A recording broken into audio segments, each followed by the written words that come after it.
In a quiet village at the edge of a vast, mist-covered forest lived a solitary young girl named Elara. She was an orphan, having lost her parents to a tragic accident years ago. Her cottage was small and humble, nestled against the towering trees that seemed to hold secrets of their own. Despite the kindness of the villagers, Elara often felt the weight of her loneliness pressing down on her, her only company being the stories she spun in her mind. One chilly autumn evening, as the sun dipped below the horizon and the forest was bathed in twilight, Elara ventured out to gather firewood. The crisp air nipped at her cheeks, and the leaves crunched underfoot as she wandered deeper into the woods. Just as she was about to turn back, she heard a faint, pitiful whimper. Following the sound, Elara discovered a small clearing, where she found a creature curled up beneath a fallen log.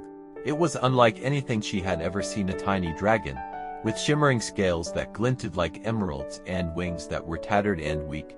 The dragon's golden eyes, filled with pain and fear, looked up at her. "Oh, you poor thing," Elara whispered, her heart swelling with compassion.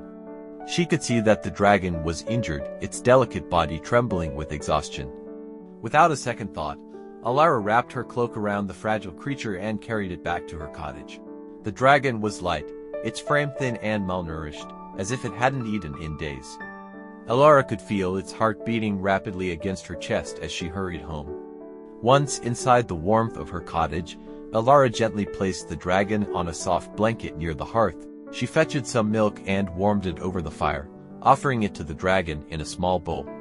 At first, the dragon hesitated, its eyes wary, but hunger overcame its fear, and it began to lap up the milk with grateful, weak gulps.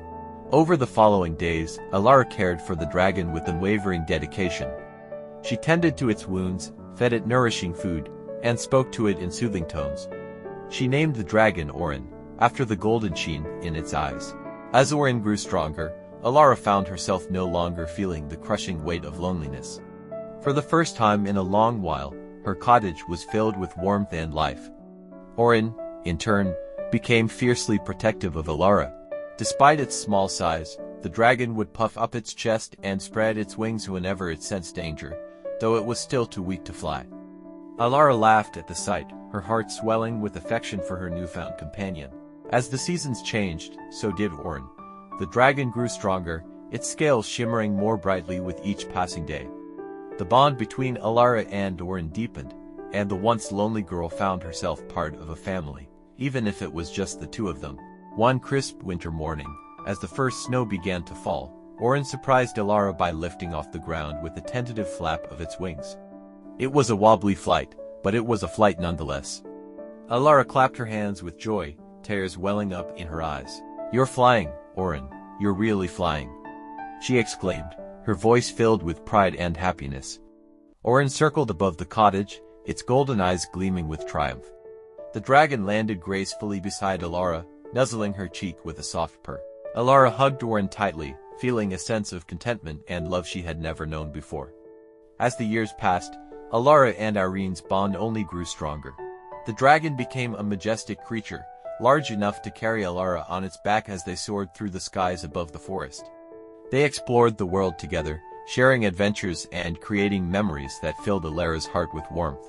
The villagers, who had once been wary of the dragon, came to accept Orin as part of their community, admiring the deep bond between the girl and her dragon. They often spoke of the day Elara had brought the tiny, wounded creature home, marveling at how love and kindness had transformed both their lives.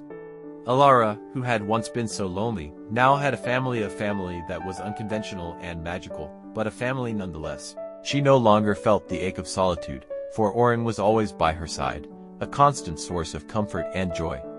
And so, in the quiet village at the edge of the forest, the girl and her dragon lived a life of love, adventure, and warmth. They had found each other in a moment of need and had created a bond that would last a lifetime, proving that even in the loneliest of hearts, love can grow and thrive when given the chance.